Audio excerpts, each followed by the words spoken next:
This week, the focus of our class is the HIM department functions.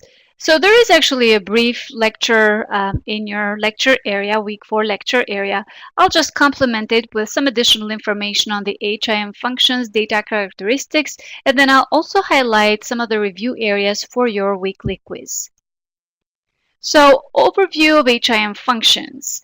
What are some of the main functions that occur in mostly all the HIM departments?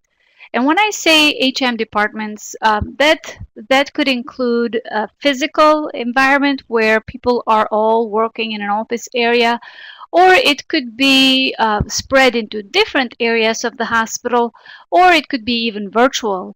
So the layout of the department, the structure of the department nowadays has changed. However, the functions are still there. Whether they are performed physically in an HM department or in another office, that's a different story.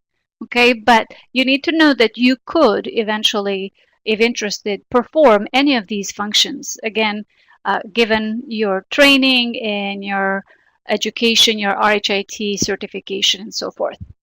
So the first important function is record processing. What is record processing? It is a concurrent and retrospective analysis and monitoring of the health record content. So anywhere from when the patient is admitted to the hospital and that content, the different types of documentation are being gathered and put in the health record, whether it's paper or electronic, it doesn't matter.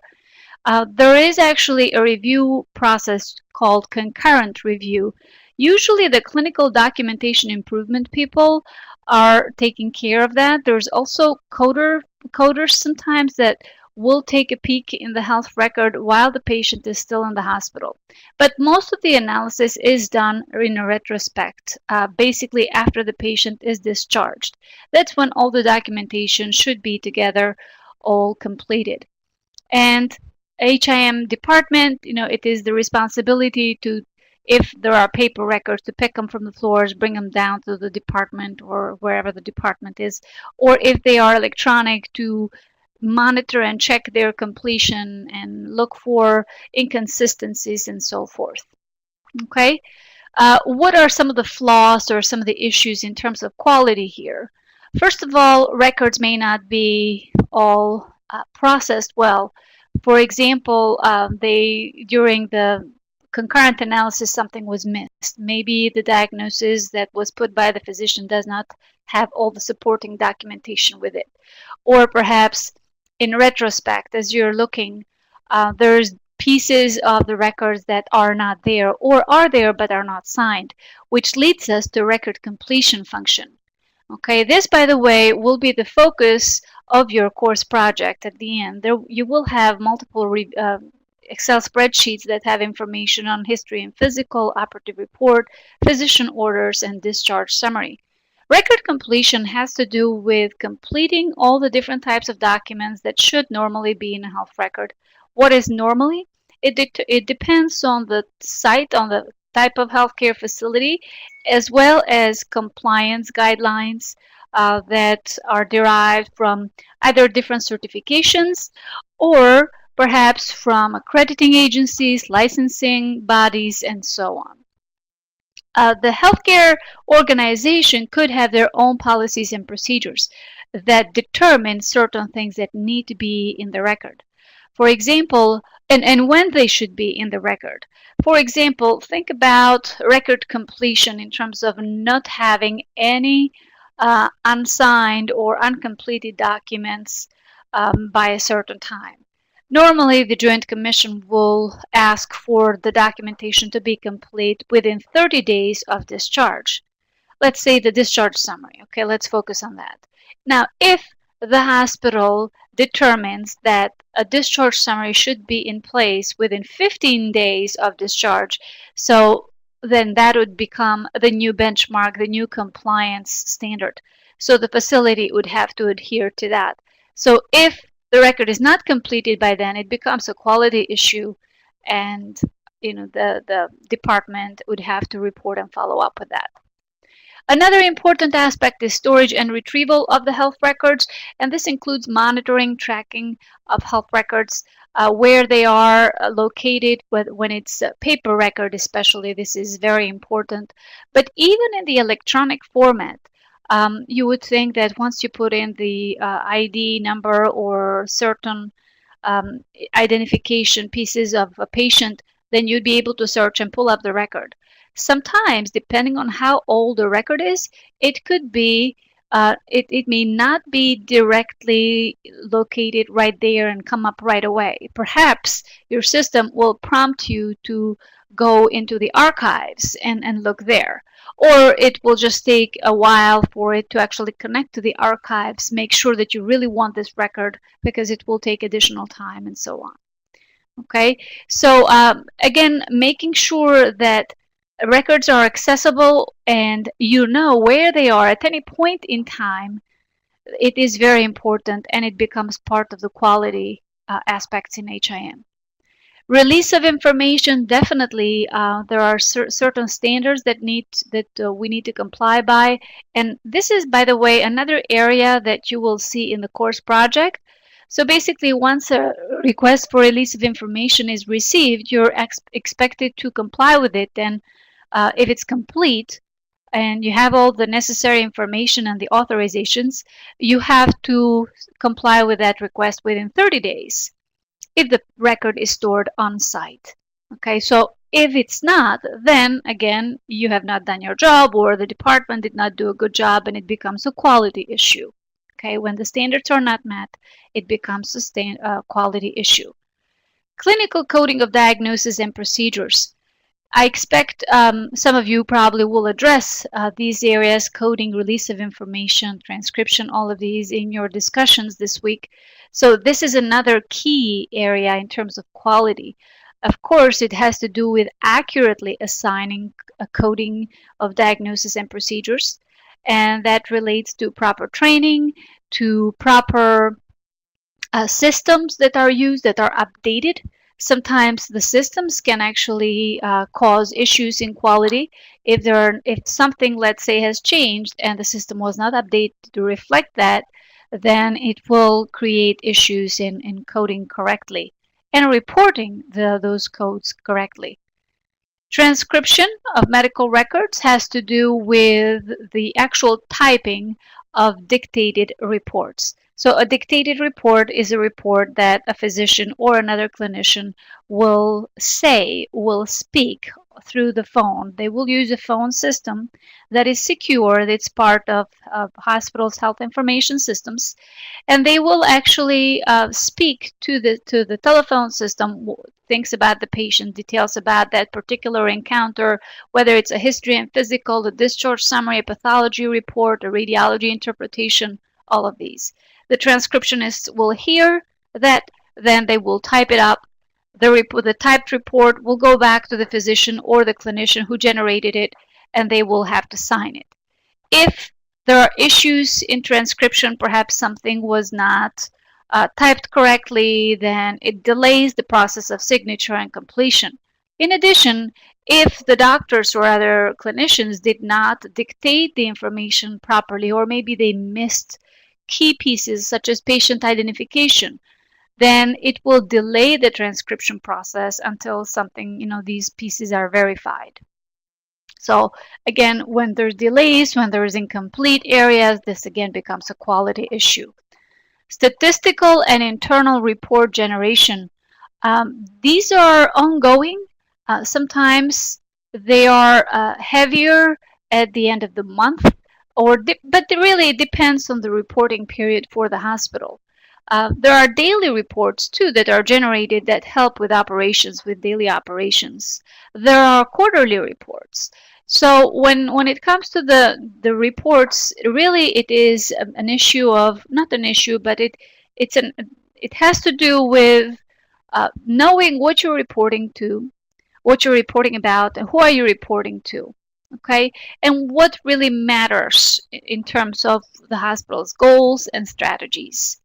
So if you know that you have to adhere to 1, 2, 3, then you definitely have to have reports and statistics in those 1, 2, 3 areas. Okay, so it really depends. In some places, it's very important to report on documentation completion or delinquency rates. A delinquent record is a record that's not complete within 30 days.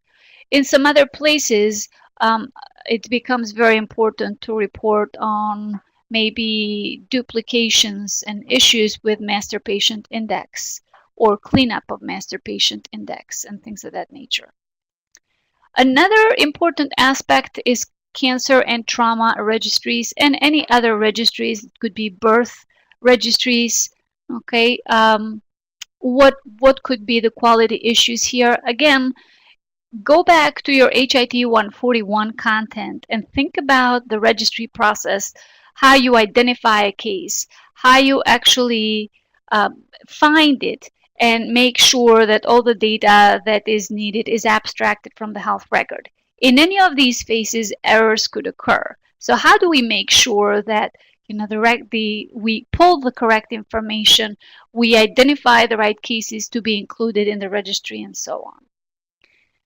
Compliance with meaningful use has become a very important aspect in the last few years, and this is also another area that you're going to have in your course project.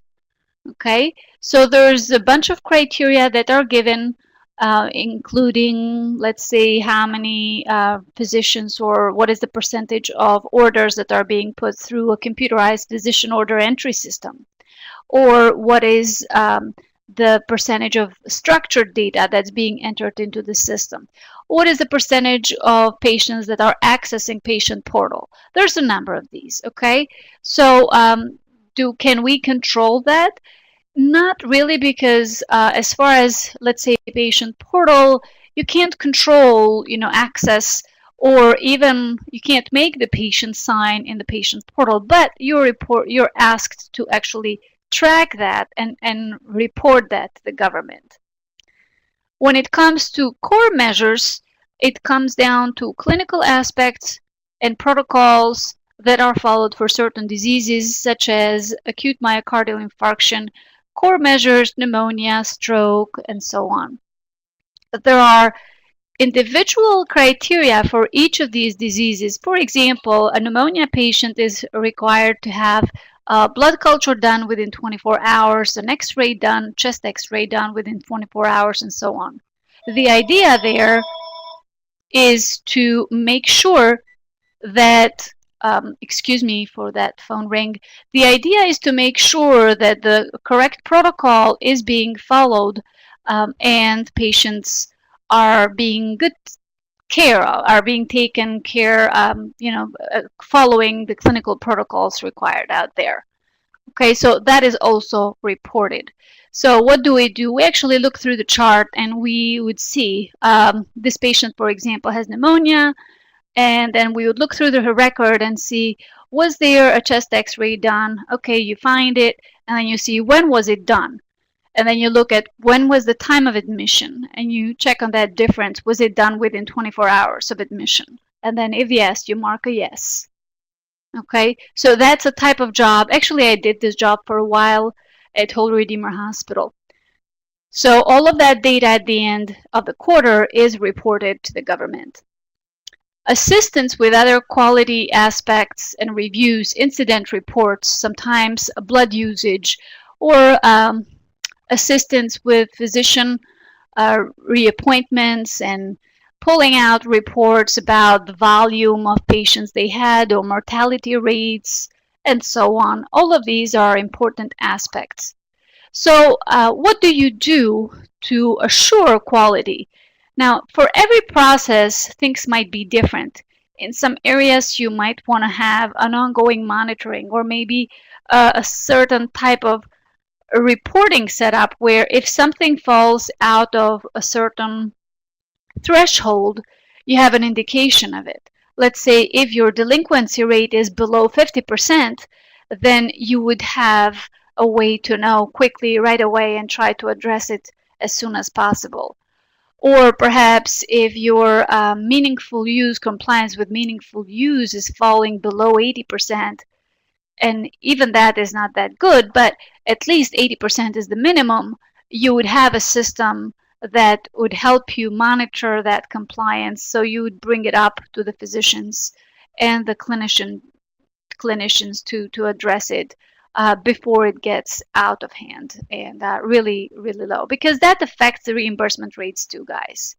Um, the same thing with coding, the release of information. Some of these things could turn into legal issues as well. What PI tools could you use? There's a number. We have already discussed a number of these tools.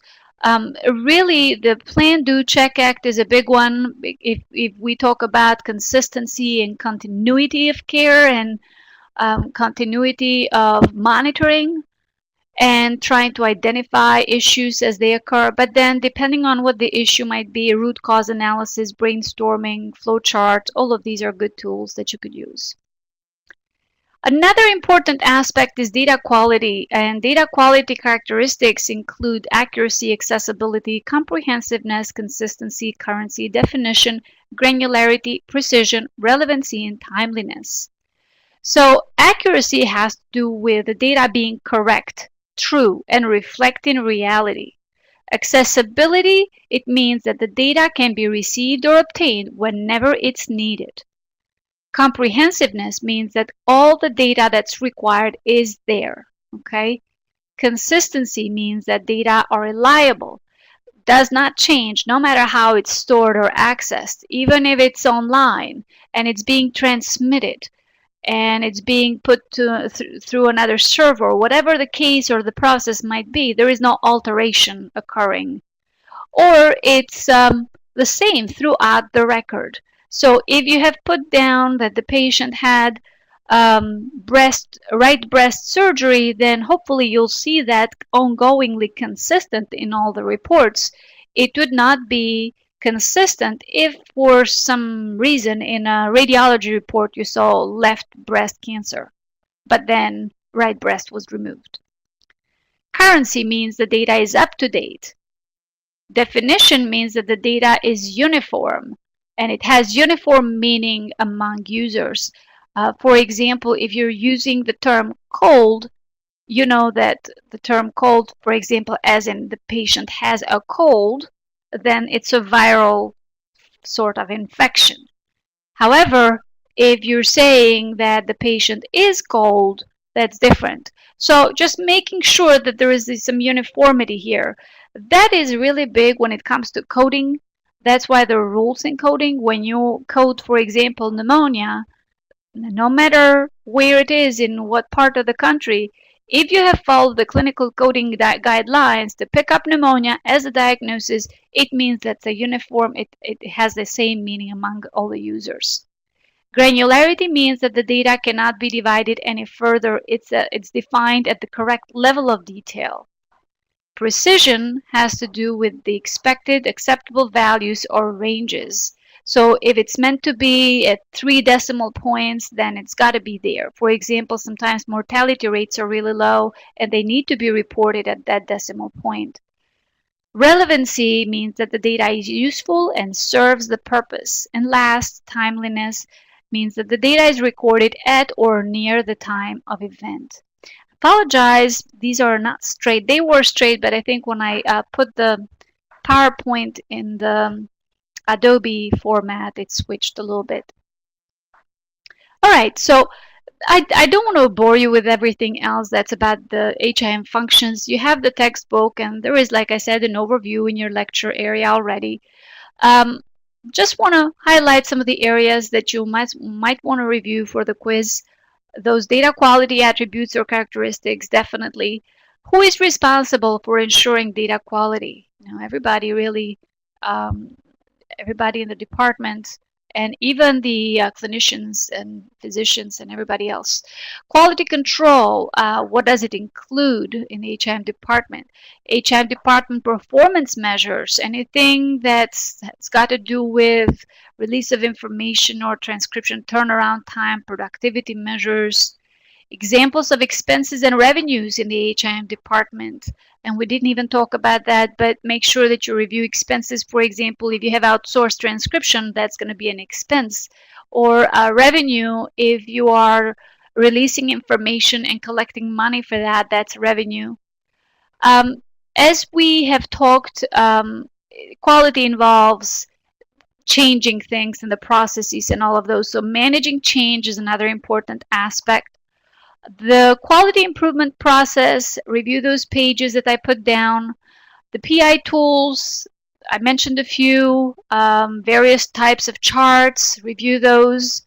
International standards and certification, ISO 9000, and various calculations. And you have 3 videos about the different calculations. So hopefully they will help. If you have any other questions, feel free to reach out to me. This was meant, just like I said, just as another compliment, just to make sure that you are on the right track and just to help you stay focused on this week's content. I hope this was helpful, and I will see you in the discussions. Bye-bye.